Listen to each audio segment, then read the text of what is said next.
boys are being set up for failure right from the get-go.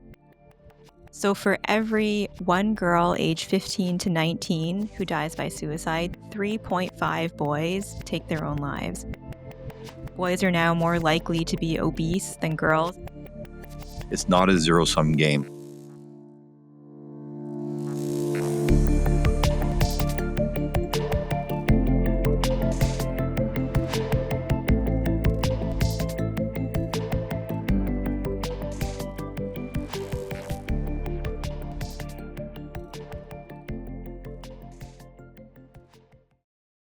Hello and welcome to Awake at the Wheel. So in our last episode, as part one of this series about boys and some of the challenges that they're experiencing in society today, we spoke about the TV series Adolescence, which profiled a young man who found himself in some challenging situations and ultimately ended up committing a very serious crime.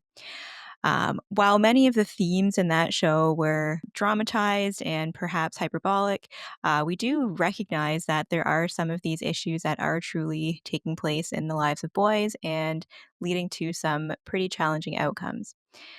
So, while that was just a show, there are some startling statistics that have come out recently with respect to these very issues. So, the Center for Social Justice in the UK just released a report in March of 2025 referred to as the Lost Boys Report. Essentially, it touches on many of the statistics surrounding the challenges that young boys are finding in the areas of education, socially, and in the workplace, all of which are leading to some significant mental health outcomes. So, Oren, where should we begin with that? Maybe I know you have the stats, so if you want to just maybe read out a few, maybe we can do it almost chronologically, like what, Sure. because I know it goes into work and everything, maybe starting with school and building our way up. Okay. So some of the main areas that were analyzed in this report, like I mentioned, were education, work, and so on. So let me just take a look here.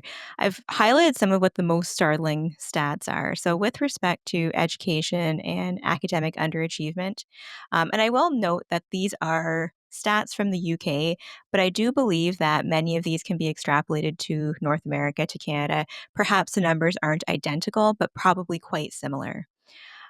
So only 60% of boys are school ready at the age of 5 in comparison to 75% of girls. So what this means essentially is, I'm assuming in the UK, kindergarten starts at age 5. Here in Ontario, it starts at age 4. But in terms of school readiness, they're finding that these boys don't have the skills and perhaps emotional maturity to be able to be in a school setting. So I think right off the bat, boys are being set up for some challenges just because of those inherent gender differences that exist.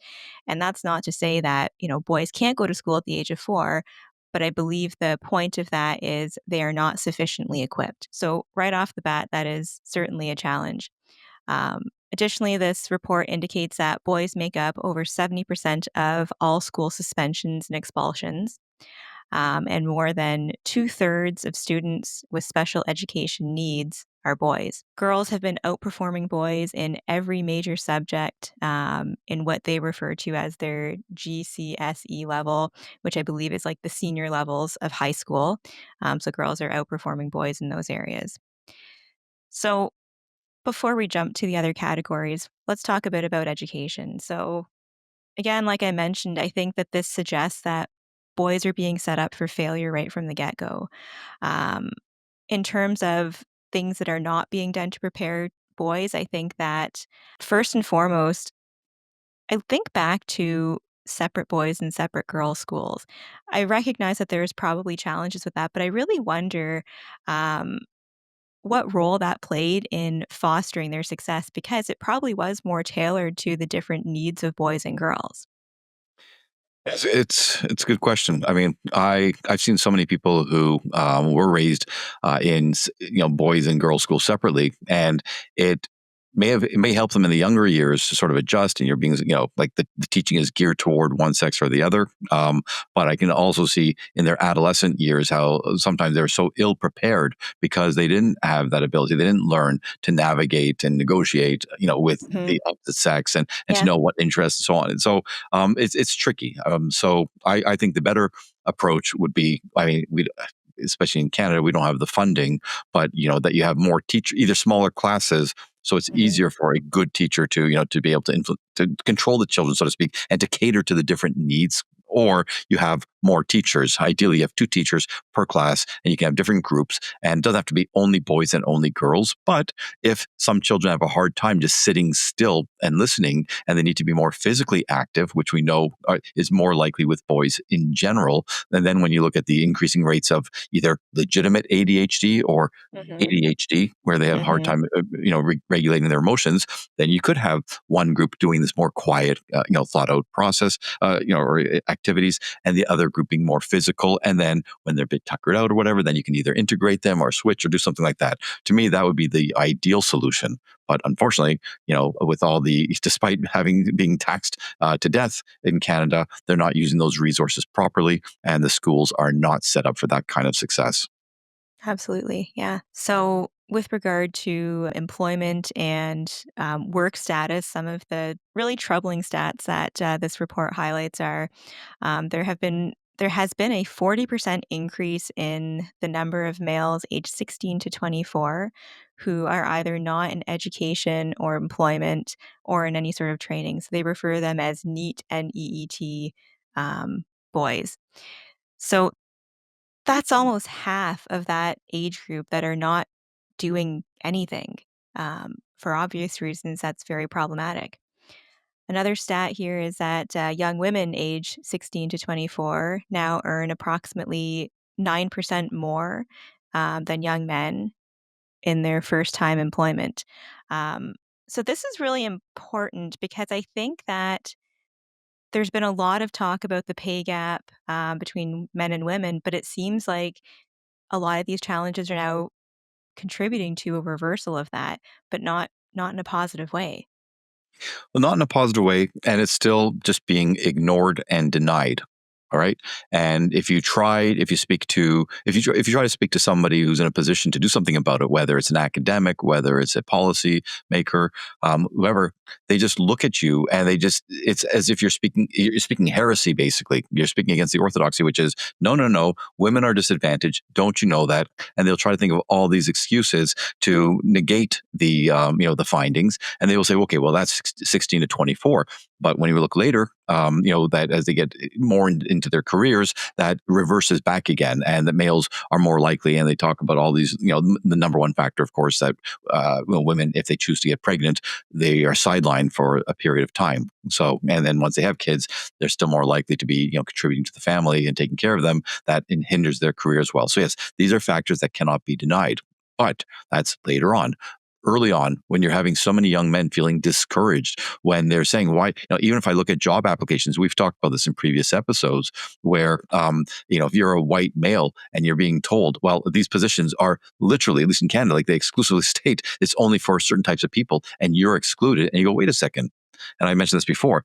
Why are women in some of these positions where women actually make up the majority? Why are they being considered, as a marginalized or a minority or special group where they will get special consideration? You have to be a woman. Like, where is this coming from? We are so slow to respond. And you kind of, we went from the kids like being prepared for school to education, sorry, to the workforce. But there's stuff in between as well. And, you talked about like the suspensions and so on.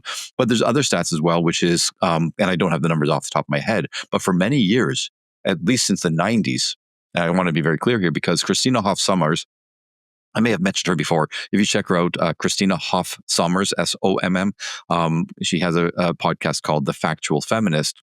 She wrote a book in the year 2000. I think it's called The War on Boys. That's in the year 2000.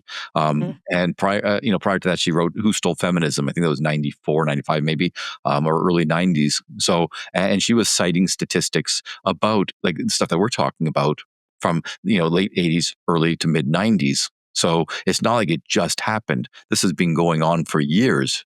Yet the people in charge are still pretending that it's not happening. And if you dare mention the statistics, you're a misogynist, you're a denialist, you're all these terrible things. And so I think people really have to recognize that this has been going on for quite some time. And again, I'll go back to what I said earlier, which is the school system is not designed for a lot of boys. It's designed for, can boys not sit still? Yes, boys can sit still. As much of a troublemaker, as much of a class clown, as much as a terrible student that I was, right? Hmm. I was, for the most part, I wasn't like jumping on my chair and everything like that. I was able to sit still and everything like that. But so I'm not just talking about the small percentage of kids who have actual ADHD or Yep. quote unquote ADHD. I'm not just Yep. talking about them. I'm talking about the average boy who might, and some girls too, right? Who might do better if they were catered to differently. And I'm not saying Yeah.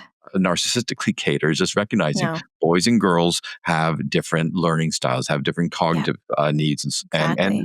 right. So the schools really have it's not changed. Again, at least 30 years we've known about this, Hmm. and little has been done. If anything, it's only got worse. Yeah. Yeah, and this is so problematic. And earlier, when you were saying this isn't a zero sum game, I think that the bringing up of women in the workforce, in the education system, in STEM, and all of these things, these are all wonderful. But I feel like I'm going to get, in trouble for saying this, but it seems to have been at the expense of boys. It doesn't have to be one or the other. Like, boys and girls should both be given the appropriate opportunities that they require in order to thrive. And it just seems to be it's one or the other. And that, for obvious reasons, is problematic. Yes, exactly. And again, I just go back to because I know that I was red pilled, okay, in 1995 or whenever I read Christina Hoff Sommers' book. And look, she's got some flaws in her reasoning, her arguments, and some of her claims are outright wrong. Quite frankly, sometimes I won't get into it. I lecture about it in my classes. So, she's not perfect by any means. But when I first heard about this and I read about it, I was like, this can't be true. And then I checked and she had it all referenced and footnotes and everything. And she showed, and this is what's really important, she showed how many quote unquote educators and researchers and policymakers took data, manipulated it, twisted it, just sometimes outright fabricated it basically, and used that to push an agenda that we're seeing today. Now it started before, but again, like I said, it was the mid 90s that I read her book. And like that, and again, that was from data from the 80s and early 90s that really show that there was a problem brewing. And again, I'll keep saying it, it's gotten worse and worse. But the reason I'm saying this is that if we look to the quote unquote experts to solve it, we're looking in the wrong place because it's the experts, quote unquote, that broke it in the first place. So we Hmm. need credible researchers. We need to be able to say that if you point something out, if you bring out statistics, that we're not going to say these statistics are misogynistic or racist or homophobic or whatever that you want to ridiculously claim. Where you have to say, let's look at the data, let's make sure it was done credibly. That the methodology is not as weak as like the problem is that we see a lot of people on the other side, quote unquote, other side, if they are trying to push men's issues, maybe their data can be just as manipulated and the methodology for these studies can be just as poor as the other side that was used to, change the school system to really cater to girls at the expense of boys. So I don't want the pendulum to swing back and forth wildly. I want it to fall somewhere in the middle where all children's needs are being considered and tended to. And what's so funny is that in preparation for this episode and looking at this data, looking at this report, I was also searching for, because this is what a critical thinker does, is I was looking for what are the problems with this data? What are the criticisms of the way it was collected, perhaps, or how it's represented? Right. Because no data and no research is perfect. What I actually found was the criticisms are surrounding the fact that people think this study is misogynistic. It's favoring men. It's putting down women. There's nothing about the data itself, but it was turned into this, Yeah. like so many things these days, this social issue instead of paying attention to the fact that this is a highly underrepresented, undercared for, underprotected group. But because they're boys, nobody seems to give it the importance that it deserves.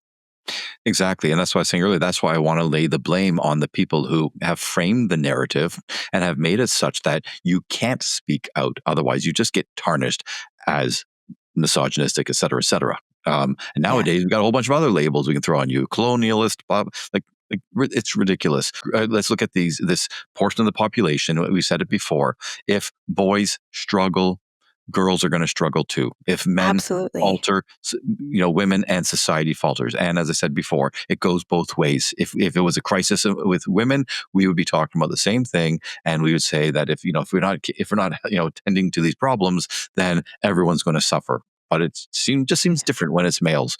Um, anyway, and so yeah, so I'll stop the rant there.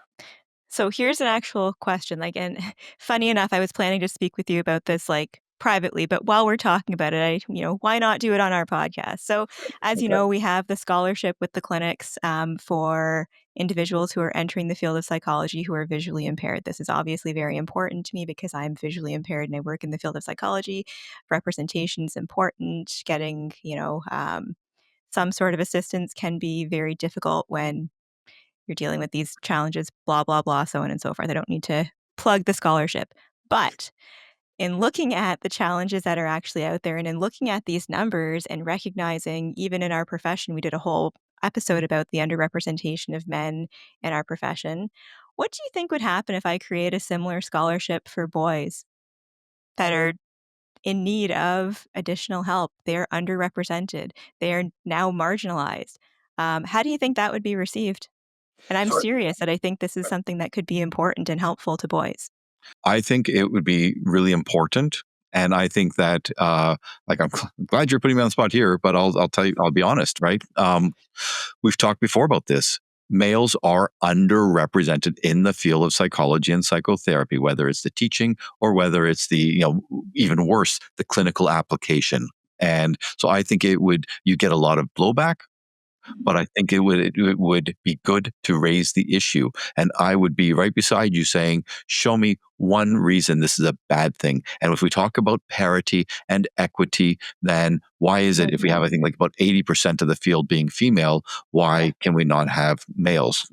And, you and I did the podcast before about the American Psychological Association, how they failed males by this ridiculous paper, what was it, the manual on how to work with boys and men, right? It was just garbage. It's just laughable. So that's their idea. That's how they're trying to address the issue. So I think that you saying no, we need to put more males into the Mhm. field. To recognize and to see that, that putting, taking a feminized lens to male problems is absolutely wrong. It is very harmful. And both you and I have heard from so many clients and patients of what happened, whether it was individual therapy, whether it was family therapy, whether it was couples therapy, where, again, a female perspective was imposed on a male or a male based problem. And the male was made to feel ashamed and so on and so on. They had to change their functioning. So anyway, I think it would be an amazing idea. I stand by it. I would stand by it, sorry. And I think that if it got the conversation going, I know you're not doing it for that reason. You're doing it simply Mhm. because it's an underserved population and we need Yeah. more males in the field. I think Yeah. it would be incredible. I think you should do it. And I think there'll be a lot of blowback. And I welcome the blowback Yeah. because I want to open the conversation. So yeah, I Yeah. hope that you will do it Yeah. and see if someone tries to make some kind of challenge saying that somehow it's discriminatory. Okay, that's what Mhm. I'm going to love to see if they say it's discriminatory. Yeah. Whereas all these other practices that favor everybody else, that's not discriminatory somehow. Show me how that makes sense. Make it make sense. Exactly. Yeah. And absolutely, I certainly am doing it for the right reasons as far as it is an underrepresented population in our field. And especially, this data is true that we're sharing today. Um, Men and boys are in need of mental health assistance because of all of these things going on. And yes, as a female therapist, absolutely, I'm equipped to help males, but there is something to a male seeking help from another male, and that's just not as widely available as perhaps it should be. Right. And, again, I've said this before, I'm going to say it again. We also have, many of the males in psychology today, the younger males in psychology today are not, let's say, traditional males. They don't live by and they don't evince or espouse those male values. So it's a more feminized, and I keep saying it's not female, it's feminized, way of living and thinking and I guess counseling or being a therapist, than other males would be showing. So I think that it's really important to, again, show people what healthy masculinity is, not toxic, but healthy. And part of healthy Yeah. is traditional masculinity in most ways is good. In some ways, it borders on toxic. But as we've talked about before, some of the most let's say desirable female qualities, or feminine qualities, I should say, that we hold as a virtue, push them up a little bit, and then they become problematic. So it's right. We shouldn't be just negating the entire masculine side. Let's show how to harness it and how to use it in a healthy way. So I want to bring, a more healthy masculine/male perspective to the field. And I think that would be amazing if you did that. And, maybe more centers, more clinics, maybe more schools might adopt that, where they might say, yes, there is a crisis. And again, I'll say it one more time. For many years, there's been this push of having 50-50, like in the STEM field. Well, why is it that in the mental health field, when it's 80-20 or 70-30, like it's, depending on where you're looking at, why is that not being addressed? Why isn't it being made to, be 50-50? So, speaking of mental health, these are the stats that this report shows, and again, quite startling and concerning. So, for every one girl age 15 to 19 who dies by suicide, 3.5 boys take their own lives. That is quite the difference. 1 in 3 young men report feeling lonely either often or always. And boys and young men are significantly less likely to seek help from mental health professionals and for mental health issues, despite the growing rate of depression and anxiety. So, to the point that we were just making, there are real numbers that support the fact that there is a significant need out there for representation. Right, this word is applicable in this scenario as well. Yeah. And anyone who's hearing us talk right now, look at some of our podcasts, look at some of our guests, look at what we've been saying. We're not just jumping on some bandwagon. We've been promoting this from the beginning, where we want to help, 49 point something percent of the population. So these numbers, and if someone says, well, again, some of the disgusting things I see, well, boo hoo, or it's their fault, or right. It's like, it's not about fault. It's about trying to help. And if we took the same attitude to females, or to certain groups, you would be rightfully pilloried. So let's not do that with males. Why is there such a hate on? Well, we know why there is, but like, right. So let's try to reset. And once again, it's so important to say it's not a zero sum game. Addressing these issues in no way takes away from the problems that females face, but those problems are being addressed perfectly. No, does a lot of work need to be done? Yes, but Yes. again, we've been recognizing these issues, whether it's in school, whether it's in university, whether it's in work, or whether it's in the mental health field of the personal lives. We've been addressing it far more with females, and which is good. It's important, but Mhm. males have been neglected. Yeah.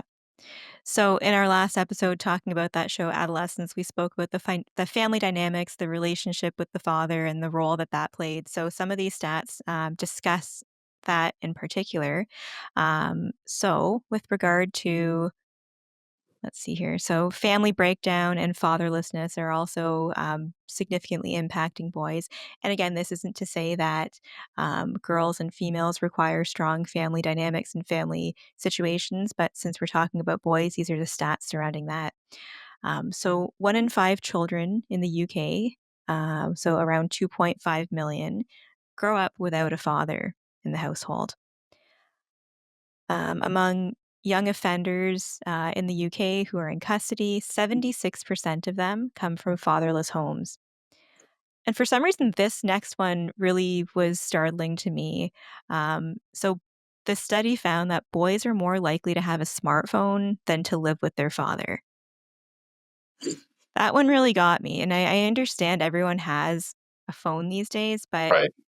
the fact that many people, I think we can, perhaps make an inference there that then therefore are probably being more influenced by what they're seeing online than from a father figure. That obviously is very problematic. Oh, for sure. Yeah, I mean, to me, that stat's not surprising if I just think about how many, Yeah. again, people have phones and everything. But the inference, that you've just drawn is, yeah, very concerning. And that's why I think it was in the adolescence. I think I said it, and I may have said it in this podcast. The lack if there's not a male presence in the home, the lack of healthy male role models in the schools, right? That's really that's part of the problem. Should teachers be the kids' parents? No, but I've worked with so many people who came from horrible homes, whether single parent or two parent homes, and they had that one teacher or coach or neighbor, somebody who made them not feel like a piece of crap, who made them feel like actually you're someone important, that you don't deserve to be neglected. There is something I see in you, and and that child internalized it. So sure, they have problems as they grew up because of the other environmental factors, but that was such a protective factor, and we talked about that in adolescence about protective factors, and having at least one healthy male, or sorry, any role model that believes in you is so important. And children really are lacking that, and adolescents especially are lacking that, or males, I should say. And yes, you're right; they are finding it online, and it's not like they're being told by that person, "You are special." You already know what they're telling Mhm. them is, you are a victim. The world is against you. And the adolescence show kept talking about this 80-20, 80% of the females were going after 20% of the guys, and you're not in that 20% category, so you're going to never find somebody. And by the way, just anecdotally, I have a lot of patients who say it's more like 90 or 99, like 90 or 99% of the women are going after 1 to 10% of the guys. And I hear a lot of women saying it feels the opposite, where all the guys are going after this tiny proportion of women. So I'm not saying it's easy, it's easier for any sex, but I'm just saying that these boys who are coming to these resources online, they are being fed that victim narrative. And you and I have talked so many times about how unhealthy the victim narrative is. And it's not just that you're a victim.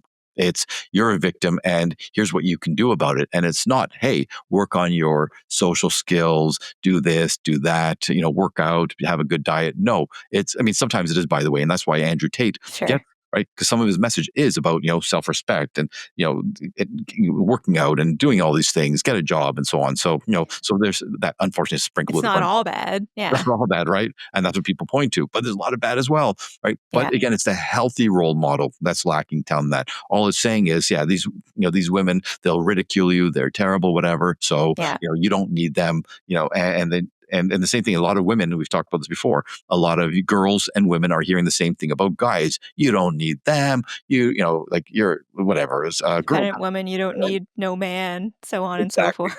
Right. So yeah, so there's lots of unhealthy resources out there and lots of unhealthy well, I shouldn't say role models, but models out Yeah. there. So speaking of all of that, the next set of stats that I want to share here are surrounding exactly that. So, um, online usage, pornography exposure, there's some startling numbers surrounding that as well. So, this report found that the average age of boys first viewing pornography is 13, with 25% exposed by the age of 11. And I think we actually did speak about this before in one of our previous episodes that, yeah, 13 actually seems kind of old, unfortunately. It is probably more like 10 or 11. And with that unrestricted access to the internet that we've spoken about before, I wouldn't be surprised if many boys are seeing things like that much sooner. And again, problematic for obvious reasons, but also because they don't have the cognitive or emotional capacity to process, such images and such videos, and they don't understand what it is that they're seeing. And it, in turn, with repeated exposure, is going to cause a very problematic view of sex and healthy sex. So, obviously, very problematic. Um, Go ahead. If I can just add that, I mean, the stats are Yeah. quite clear because of that exposure.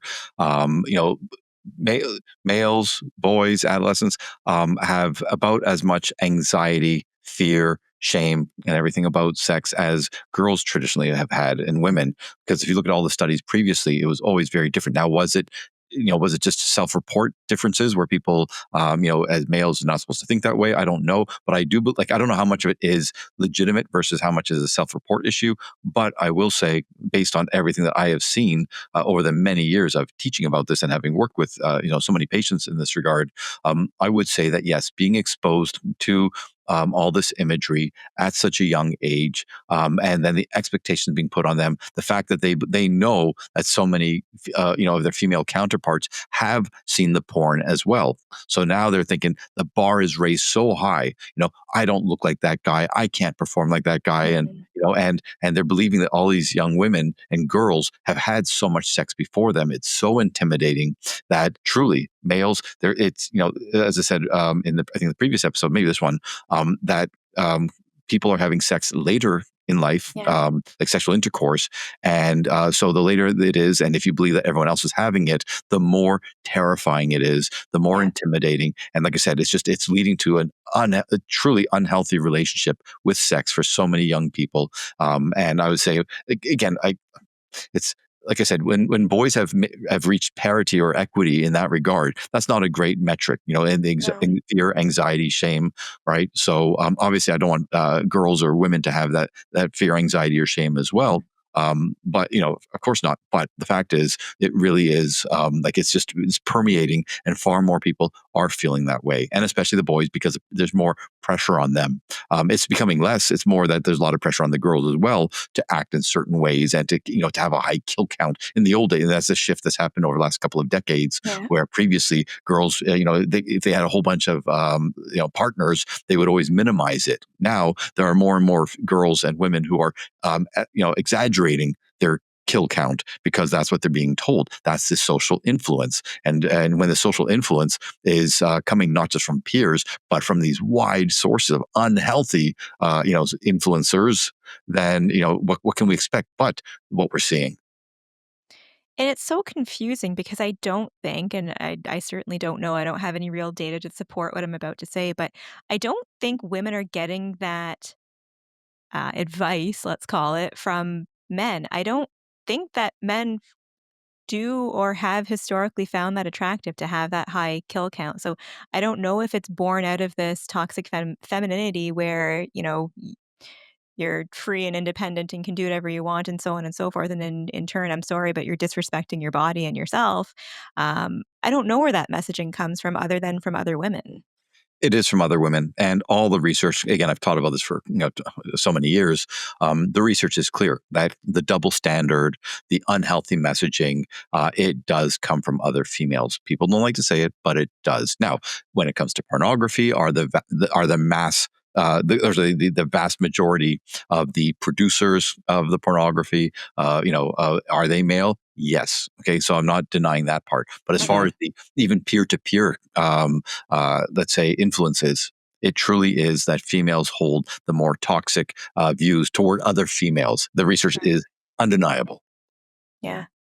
So speaking of Andrew Tate, one of the stats here is that figures like Andrew Tate were among the most searched people online globally in 2023.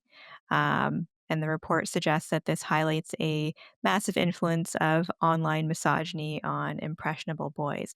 I think that comment or that um, piece of data is a little bit loaded because, like we said, there are, I guess, some positive things that come from some of these influencers as far as promoting self respect and taking care of your health and being the best that you can. But unfortunately, young boys who aren't emotionally, cognitively equipped to kind of parse out which is the good stuff, which is the not so good stuff, are kind of taking it all in. So, um, unfortunately, there's a big, big reach that people like Andrew Tate have, and it's, I think, causing more negative than positive. And once again, when there's a lack of a male figure in the house, right? Yeah. It's easy for a boy to dismiss his mother, say, you don't know what you're talking about, right? And unfortunately, there's I'd say, a lot of unhealthy male influence as well, in the sense of, as we've talked about, if you're not engaged, if you're not leading by example, if you're not showing, if you're a male, if you're not showing what it means to be a strong, good man, well, it's easy for the kid to Yeah. go to these other sources. Yeah. So yeah, it is a crisis, and we don't ring the alarm bell like hyperbolically or unnecessarily. Yeah. We are seeing this both directly in our clinical practice and in our review of the different let's say media out there, and the data and the research is Yeah. clear. And not to beat a dead horse, but really just to emphasize what you just said and what we've been saying all along here is that the data from this report supports the fact that fatherlessness is a problem. Lack of male role models is a problem, like teachers, as you mentioned.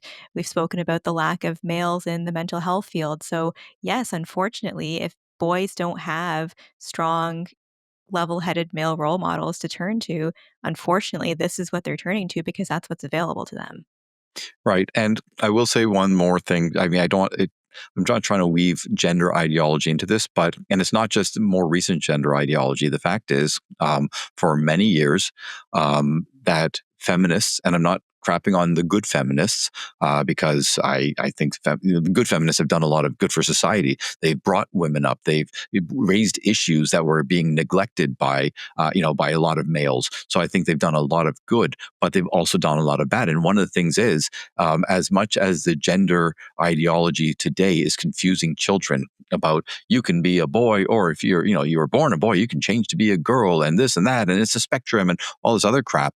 The fact is, this was being taught decades before, where they were trying to claim, and this is more on the radical side, but trying to claim there are no sex differences. Males and females are essentially the same. Gender is the sexes are a construct. Gender is a social construct. No, women can do everything that men can do. Women have the same interests and abilities, and so on. And and if like it, they've been promulgating that message since at least the 60s, very powerfully. And once again, good intentions executed poorly, or sometimes bad intentions, because some of the people who were at the helm really did have toxic ideologies, and they really were pushing, because of their own, let's say, self-interest, or just because of their own lived experiences, and they thought it's the right way, and so that they were not accepted, or they were castigated, or ostracized, and so on. So they want to say, no, this is my turn, and I'm gonna, they're basically trying to make the world accept them, and not just accept them as, hey, accept them as a human being, but rather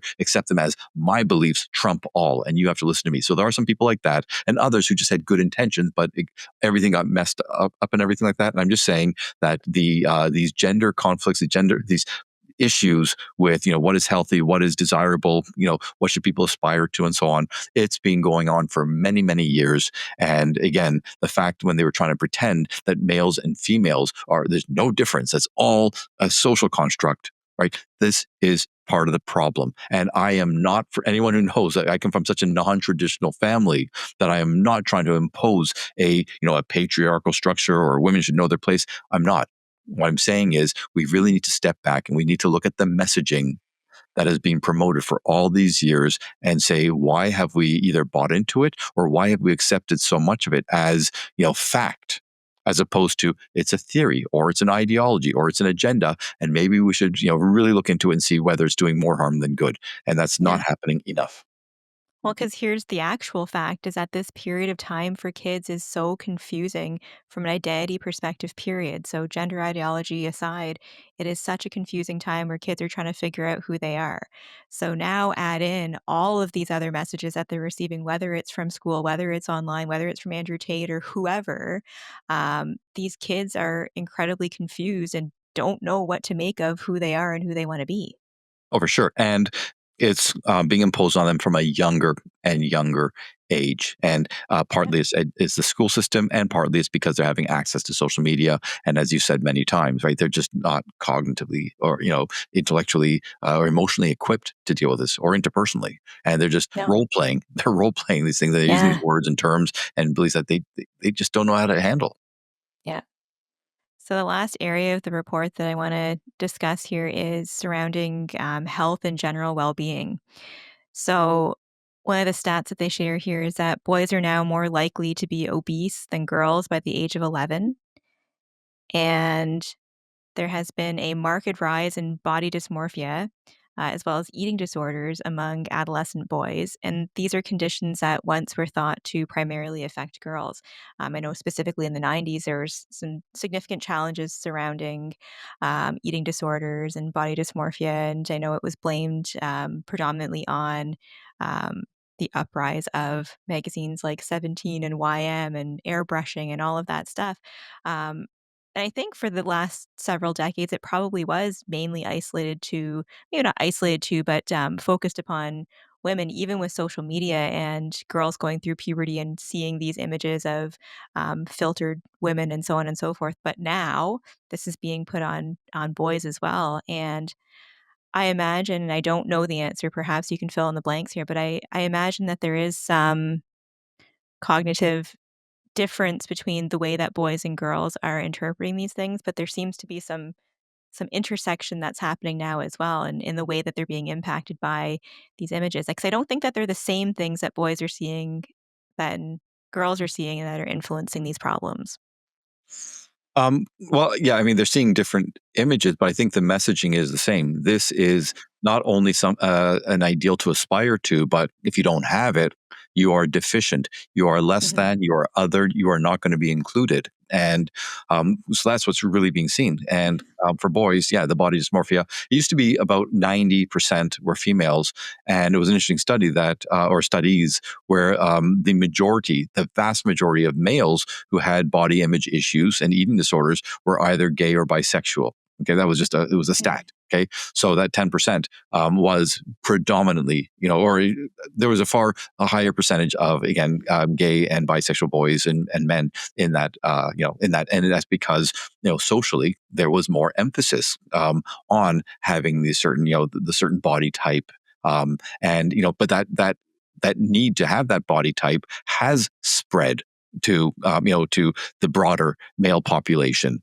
So yes, for sure. And again, and I talked about this years ago, and I was teaching about it as well. So I was looking at the data, and they showed that yes, it was that in these different countries, these different societies, where once these magazines, because at the time it was just magazines, when they were introduced, they looked at the timelines, and sure enough, body image issues and eating disorders among young girls was skyrocketed with the Mhm. introduction of that. So we can't, again, it's the social influence, it's the social contagion.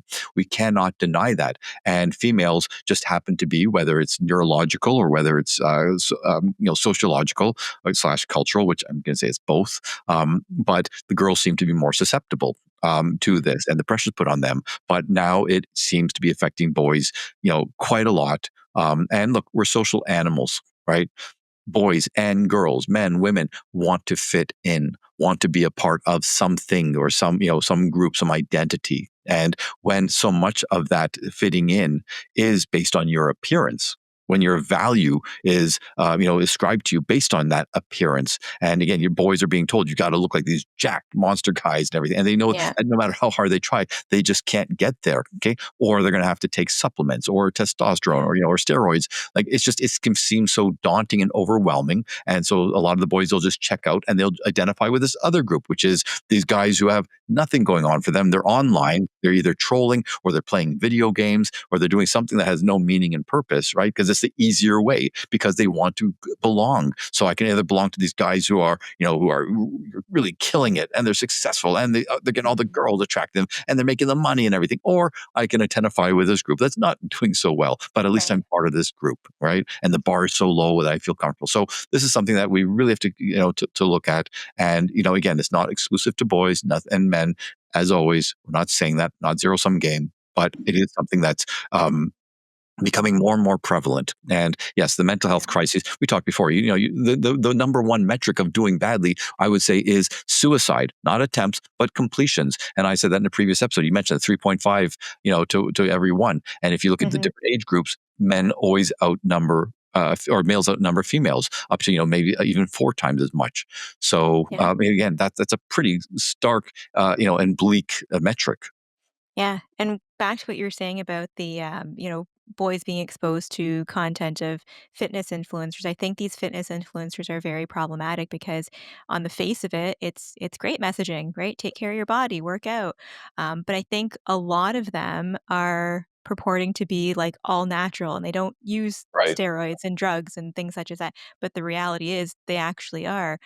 But then the confusing messaging therefore is, okay, well, I'm doing what this person said, but I don't look like them. And that's Right. incredibly discouraging, frustrating, demoralizing, and so on. Um, Back to that stat about boys trumping women in terms of obesity or girls in terms of obesity. I think there's probably some element of boys not engaging in organized sports anymore as well. Yep. I'm just inferring that it doesn't say it there, but I'm sure that that has a big part to do with it because we also know that boys aren't engaging in physical activity the same way that they were in the past because of their consumption of social media and gaming and all of these things. So it's interesting how it all ties together. Oh yeah, I mean, it unfortunately it's inextricably interwoven, and there are so many factors, and it can seem to the people in charge an impossible task to try to tackle. But we're not trying to fix all the problems. Let's look at some of them, and we always say, we want to always end off with, what can you do about it? Yeah. Well, okay, to parents, we've been talking about throughout this podcast and the adolescence one, which is be more involved. Don't throw your hands up. Don't think, I can't fight Andrew Tate or, the social media or anything like that. Just get closer to your child, see what's going on, go with an open mind, don't lecture, listen, and try to build on helping them trust you. And if you are a mother and there isn't a healthy male in the son's life, I mean, I'm not sure what to say about that other than trying to find, and don't impose your own belief. Well, this is the right male. Okay. Find out what your son's interested in and try to find somebody who is more aligned with that, whether it's a coach or someone else. Don't force it on them. Try to sort of slowly integrate it into the child's life. And because they're not going to want to give up what they feel comfortable with. If they've been listening to this so long and they've been indoctrinated by it, suddenly just abandoning it, that's too much. So you have to find a way to sort of, wean them off of that, slowly and try to, shift them toward more healthy aspirations. And again, as parents, that's our damn job. We want to raise them Uh-huh. so that they can become, fully functioning adults at some point. Yeah. And as you know, I'm writing a book about parenting and I'm writing basically strategies that can help to overcome all of these things. And certainly it's not the be all and end all and fix all, but there's some pretty basic things that parents could be doing, should be doing, and aren't doing that I think touch on a lot of these problems. One of them being, unconditional love, ensuring that your kid has that time with you where they know that they're loved no matter what they look like, what they engage in, how they perform, and so on and so forth. I think that's got to be at the forefront of any of the strategies that we're implementing. Starting from a young age, I think I mentioned in the last episode, having regular, consistent time with your kid where you're doing something enjoyable together, where you're engaging in an activity together, where you can both have fun and develop some sort of skill and mastery. And that also then provides built in time together to talk about, whether it's talking about the activity or talking about what's going on at school, a kid having that knowledge that there's always that space to come back to talk and communicate and explore things is incredibly important. You mentioned earlier setting a good example. I think this is one of the biggest things. Specifically surrounding social media usage and consumption is the example that we're setting for our kids is probably the biggest piece of it. I've lost count of how many clients of mine have come into the office and said, like, "I can't get off my phone," and this is adults. They feel like they are truly addicted to their phones. So, the reality is we're talking about kids, but they're seeing it at home, and it's happening at an alarming rate with their parents as well. So ensuring that you're measuring your own social media usage, phone usage, and so on and so forth. So I think these are three big things. And of course, there's lots of other things that parents can do. But I think that in terms of the lower hanging fruit, those are some of the items. And, let me give an analogy. A parent who smokes and tells a kid, don't smoke. How effective do you think Exactly. the research is very clear. They follow what they see, not what they hear. So parents should, I mean, I do this with my kids. Like we try to have, like no devices at dinner or Yeah. like, and at least we have dinner all the time together. Um, you know, and one of us breaks. It's not always them. It's me too sometimes. Or I have my laptop because I'm doing some work while we're eating, bad practice. So, but I admit it. I don't say, well, I can do it. You can't.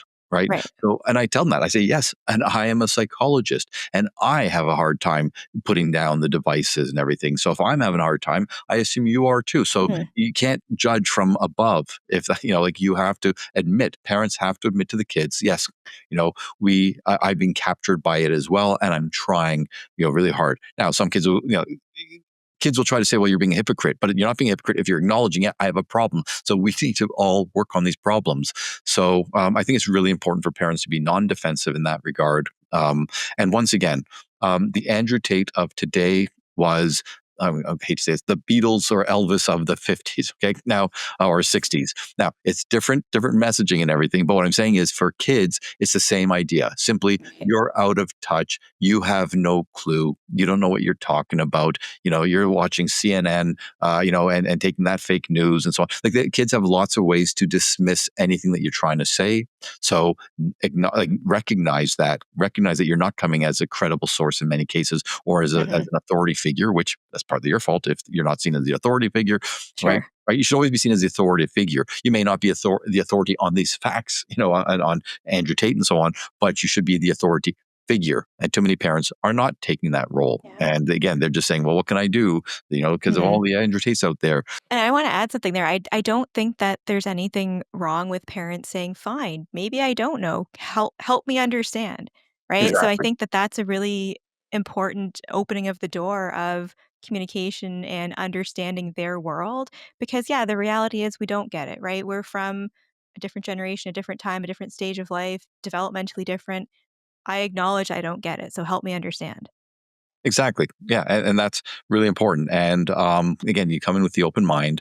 I was going to say something about that. I know that in adolescence, hate to bring that back again, but Mhm. one of the big breakthroughs was where the police officer's son is saying you're approaching it all wrong because the adults didn't understand the codes and Mhm. the slang that they were using and didn't recognize what was going on. So yeah, parents have to recognize that we are out of touch.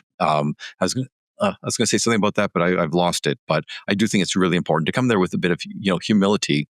Okay, but also you're still the authority figure, Yeah. but you want to learn more from them, take an interest, and a lot of kids will just roll their eyes. Oh, you don't get it, you won't get it, whatever. Oh yeah, now I remember what I was going to say.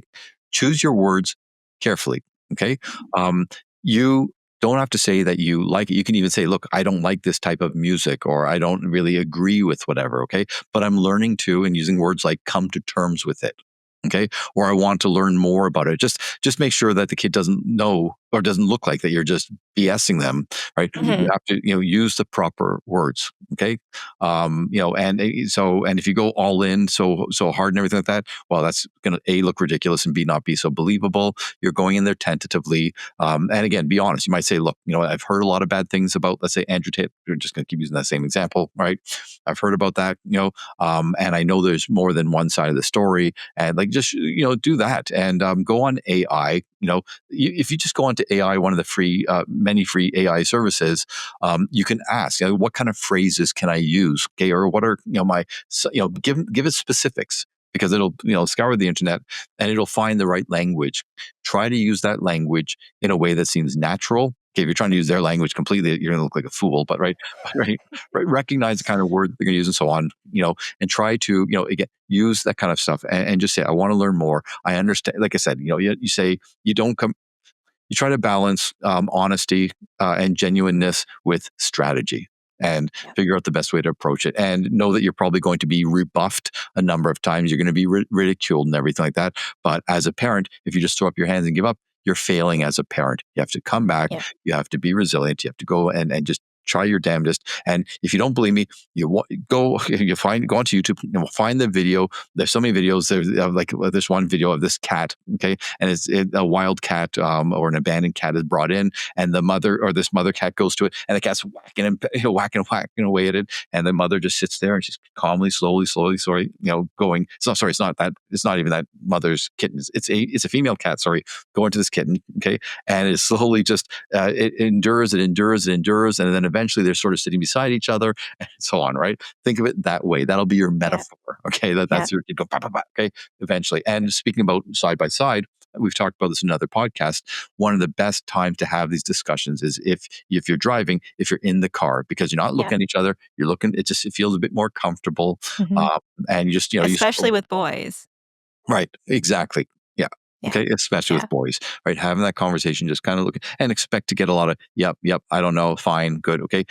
Okay. But once again, whack, whack, whack, whack, you keep coming back and you try to, eventually get them to open up. You don't push it too Yeah. hard and you can, make some kind of progress. Yeah, and I do wanna highlight that there is data that supports the fact that, like, men fishing, men playing sports, Exactly. men Yep. sitting side by side and not looking face to face tend to communicate more effectively, and, admittedly, this was not on purpose, it was by accident, but I always talk about this, like, 30 minutes of special time with your kids, so, um, what mine is with my son is since he was 4, he's 13 now, he doesn't need me to walk home from school with him anymore, but on Fridays because I'm off on Fridays. We've always walked home from school together. Now I meet him halfway because, he doesn't want his mom meeting him at school. I get it. But I've asked him multiple times too. I'm like, do you still want to do this? He's like, yeah, why wouldn't I? So my point is that we are walking side by side. The amount of things that I have learned in that 25-minute walk every Friday is priceless because we have that built-in time, it's unconditional. I had a sprained ankle and we still did our Friday walk together because that's just what we do and how we've done it, and I think, now that I know this data surrounding the side-by-side talk with males, I think that probably played a big role in how much we've been able to connect during that time. Right. Excellent. And, and that's, so there's that consistency, there's that routine, like something that he's come Mhm. to become familiar with. So, and trying to have, as you say, having these ways to do that with your kids. And, we started off talking about boys, but it's also, it can be for girls as well, of With course, kids in general, for yeah. just the kids. Yeah. So, and one Yeah. thing I've said this, I know in previous podcasts, but I think it's so important. The most important goal of all human functioning, including all species, is to learn to control or master our environment. That sense of mastery, and we've talked about this, in the Adolescence podcast, and this idea that so many boys don't have this sense of mastery. Okay, the mastery is trolling. The mastery is, being great at this video game or something like that. But they don't have that sense of mastery or even competence when it comes to interpersonal functioning. So, Mhm. for the parent to really try to find a way to help them just feel, not in control of the world. We're not in control. Okay, I can do a whole rant on that of why so many people are, protesting and doing this, and that, because it gives them an illusion of I am somehow okay. No, forget that. Helping your kid find, one thing where they go, you know what, a healthy thing, a healthy adaptive thing where it's like, you know what, I kind of feel confident with this. Start with that because again, it's all through the lens of control, healthy control, and that's what they're trying to find. And if you get that healthy control, again, you build on that, and it grows and grows. And if you can master this, I can do other things as well. So again, and as we've said many times, if the parents are helping them, like again, if the parents provide the structure, the consistency, the guidance, the child will eventually internalize that, and that gives that internal sense of control and regulation, and that kind of self-regulation gives you the ability then to let's say, to persist, to not just seek out the quick, hedonistic fix, but rather to persist and to delay gratification and to try to build on some small successes and bigger and bigger and bigger. And again, too many boys are not getting that. They're just getting that immediate, dopamine surge because they're playing the video game, or they're trolling, or they're doing something like that, or they're just watching video after video of whether it's porn or, whatever else. Right. So anyway, internal control, external control, like, Yeah. this is the lens to see it through. Absolutely. Yeah. So my hope is that our listeners were able to um, understand and absorb these numbers. They're scary, but there are lots of things that we can do, we as a society, we as individuals, to better support boys and in the future men, just through all of the things that we've spoken about in this episode. So let us know in the comments what you think about some of these strategies that we've suggested. I also specifically am curious what our listeners think about my scholarship idea, so feel free to comment upon that as well. And on that note, until next time, keep your eyes on the road and your hands upon the wheel.